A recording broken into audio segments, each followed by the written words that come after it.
Assalamu alaikum everyone. Our today's topic is the remaining part of the chapter, which is the name of the chapter is bad news. So in the last lecture we discussed about the bad news के bad news messages होते क्या हैं और when you have to reply negatively तो उसको हम bad news message बोलते हैं. ठीक है. अब बैड न्यूज़ मैसेज में हमने कुछ की पॉइंट्स पढ़े थे कि देयर आर सम की पॉइंट्स के जब आप कोई बैड न्यूज़ मैसेज भेज रहे हैं या लेटर भेज रहे हैं जिसमें जो इन्फॉर्मेशन है वो नेगेटिव है तो आपके वो की पॉइंट्स क्या थे. फिर उसके बाद हमने कुछ प्लान पढ़े थे, डायरेक्ट और indirect plan. The indirect plan वो प्लान था जिसमें आप तब लिखते हैं तब बैड न्यूज़ मैसेज भेजते हैं जब डेली रूटीन का मैटर नहीं होता. ठीक है, तो आपने क्या करते हैं, आप इनडायरेक्ट प्लान यूज़ करते हैं. When you use direct plan ये तब होता है जब एक तो डेली रूटीन की कोई मिस्टेक किसी से हो गई है उस पर आपने रिएक्ट करना, या फिर ऐसा बॉस बड़ी जो क्या कहते हैं रैंक ऐसा बड़ा हो कि आप उनको इनडायरेक्टली बात कर नहीं सकते तो आपको डायरेक्टली बात करनी है क्योंकि उनके पास इतना टाइम नहीं होता कि वो आपकी बफरिंग एक्सप्लेनेशन या इन चीज़ों के बीच में जाएं. तो उसके बाद हमारा नेक्स्ट इसी का ही टॉपिक है. The name of the topic का नेम है that is negative replies to request. When someone is requesting you about anything that can be related to sales, that can be related to marketing, that can be related to HR, related to finance, related to any area, any part, when someone is requesting you, तो आपने then you have to be answered in a negative way and negative reply. तो वो किस तरह होगा. ठीक है, तो इसमें पहला है कि answering non-sales related inquiries when the information is undesirable. अब आपने इंक्वायरी फॉर एग्जांपल किसी ने आपको की है और उसके आपके पास इंफॉर्मेशन एक ईजिली आपके पास अवेलेबल नहीं है. ठीक है, और वो एक इंक्वायरी है वो सेल से रिलेटेड भी नहीं है तो आप क्या करेंगे. Honestly questions are necessity when responding to a request for a recommendation for a person about whom you have unfavourable information. ठीक है, तो अब जो एक मैटर है that is not related to sale but that you have to answer that query और inquiry. तो आप क्या कर लेंगे, call the inquirer on the telephone and discuss the matter and be careful that you से is not. Yes, write a brief refusal note similar to the following: on the basis of my experience with the Janek Bailey, I am sorry that I do not have sufficient information to recommend her for the position for which you are considering her. तो what you had right an honest and Frank report. तो आप क्या करें कि आप अगर for example आपके पास information available नहीं है फॉर द सर्टन मैटर जो कि आपको इंक्वायरी की गई है या आपसे कोई क्यूरी पूछी गई तो आपको but you have to answer in a bad way, in a negative way, in the form of bad news message, and you must be honest and you must be tactful, you must be say the truth. तो क्या है कि आप जब honest रह के आपने इस चीज़ को टैकल करना है. इन्फॉर्मेशन अवेलेबल नहीं है तो पर्टिकुलर एरिया में से जो रिलेटेड लोग हैं, रिलेटेड चीज़ें हैं, वहाँ से इन्फॉर्मेशन कलेक्ट करने की you have to try and then you have to reply.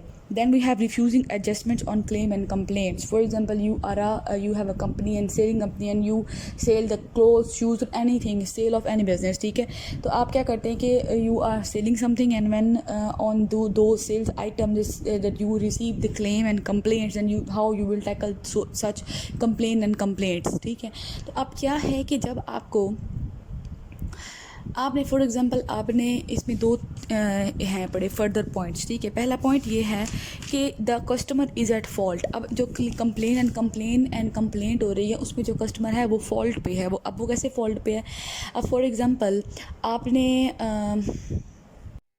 Dress sell out हुआ. ठीक है, और उसके साथ ही उन्होंने जो हमारा सेलर है उसने कहा कि आप विद इन 3 days के अंदर अगर आपको कोई प्रॉब्लम है कुछ भी है तो आप वापस आए and you can return it and you can change it. But what you do, आपने क्या किया, आप 3 दिन गुजार दिए, 4 दिन पूरा after 1 week you go back again to the shopkeeper and you say that please return this because I don't like it or it's not my size or it is some defect or anything. So definitely you are at the fault because the seller said that you may, if you feel any problem, you may come within the 3 days but you came after the 1 week. So it's your problem कि आपने क्या किया, आपकी fault थी, आपको उससे time पे आना चाहिए था. तो इसमें अब फर्दर क्या है, मिस यूज़ ऑफ प्रोडक्ट है, इसमें अनसेलेबिलिटी ऑफ रिटर्न प्रोडक्ट है. ये एग्जांपल्स हैं, आप लोग इसमें देख लेना. ठीक है, the second is when the customer is mistaken about an account और सर्विस. अब कस्टमर गलती पे है नहीं लेकिन उसको गलत फहमी हो गई. ठीक है, अब कस्टमर को क्या हो गई, गलत फहमी हो गई about the product and sale. For example अब ड्रेस आपने परचेज़ किया, ठीक है, और आपने घर आए, आपने उसको ट्राई नहीं किया और आपने उसको जस्ट देखा and you say that it's not my size that I should go back and return this because ये दिखने में लग रहा है कि ये मेरे साइज़ का नहीं है. You just go back to the shop and you ask him that to change it because you didn't, it's not your size. Then the shopkeeper asked it, have you tried it? And you said that no, I didn't try, I just get an idea by looking at the dress that it's not my size. So it's your mistake that you have to wear it, and before having before any conquering the problem or conquering the error, that you must wear it and you must analyze the first and then आप कहें कि हाँ जी इसमें ये गलती है. तो इसमें भी आगे फर्दर दो हैं, लाइक अनवारंटेड क्लेम्स हैं about the account balances, unjustified gripes about company service. ठीक है, तो ये भी एग्जांपल्स आगे दी हुई है, अब आप लोग देख लेंगे. देन वी हैव री यूजिंग क्रेडिट.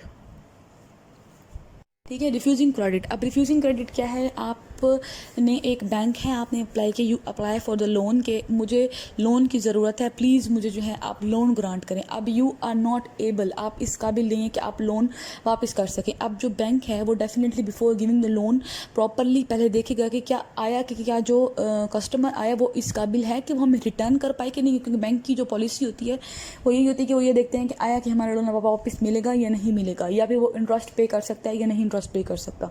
अब एक मिस्टर ए है, वो गया बैंक के पास, उसने कहा कि I want a loan for starting of small business. अब जो उसने बैंक ने रिक्वायर किया कि आप इसके बदले हमें कुछ क्या कहते हैं,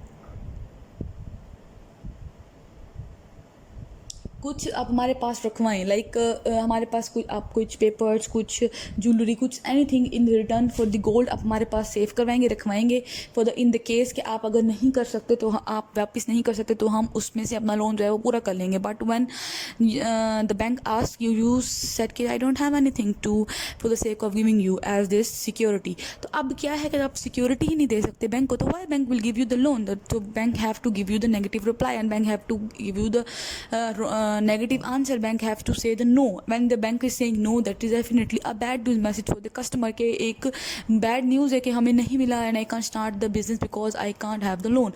उसके अलावा ये भी हो सकता है कि अगर आप बैंक ये देखते हैं कि आया इसकी वर्थ इतनी है, अगर वो सिक्योरिटी ना भी रखे, वो ये देखें क्या इसकी वर्थ इतनी है, इसकी कोई सेल्स, इसका कोई बैकग्राउंड, कोई इसकी अर्निंग कुछ इस तरह से कुछ हो रहा है कि ये इंटरेस्ट पे कर सके और अपना वापस कर सके लोन. तो ऐसा कुछ है, ऐसा भी कुछ नहीं है, तो definitely bank will say no to you कि I can't give you the loan. Next we have retail credit refusals. Now अब इस पॉइंट में ये है कि आपको क्रेडिट मिला हुआ है, ठीक है, लेकिन you are using the credit and you definitely बहुत से क्रेडिट कार्ड होते हैं that you are using the credit card for the sake of having for the sake of sales purpose. ठीक है, अब बैंक क्या करता है, आपको एक रिस्ट्रिक्शन लगा देगा, ठीक है, at certain point and you can have the credit sale, but at above that point you can not have the sale because आपने जो पिछला क्रेडिट है वो अभी तक पे नहीं किया, या आप उस चीज़ से निकल नहीं पा रहे. जब पीछे से लोन आपका बढ़ता जा रहा है तो बैंक क्या कर देगा, आपको एक रिस्ट्रिक्शन लगा देगा कि नो मोर क्रेडिट, कि आप इससे ज़्यादा क्रेडिट आप अवेल नहीं कर सकते. इसमें भी एग्जांपल्स दी मैं, you must read out this example.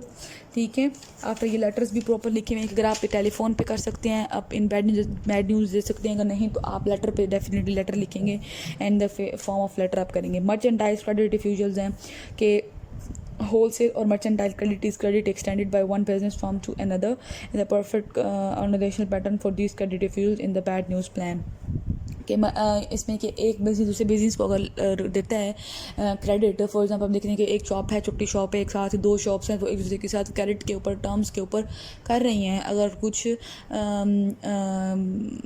क्या कहते हैं तबादला कर रही हैं, ट्रांसफ़र कर रही हैं चीज़ों को on the basis of credit, तो उस चीज़ में भी अगर कोई प्रॉब्लम आती है, एक मर्चेंडाइज एक जो हमारा सेलर है वो इस पर कोई बीच में किसी भी किस्म का कोई प्रॉब्लम क्रिएट कर देता है, तो दूसरे के लिए भी ये प्रॉब्लम क्रिएट हो जाएगी कि definitely it will affect 1 and 2 as well. इसमें reduction of apparently excessively high inventory by special means sorry advantages of modest buying, local financing, and ये सारे एग्जांपल्स दी हुई हैं, आप ये पढ़ लीजिएगा, ये बहुत ईजी है, इसमें कुछ भी डिफिकल्ट नहीं है.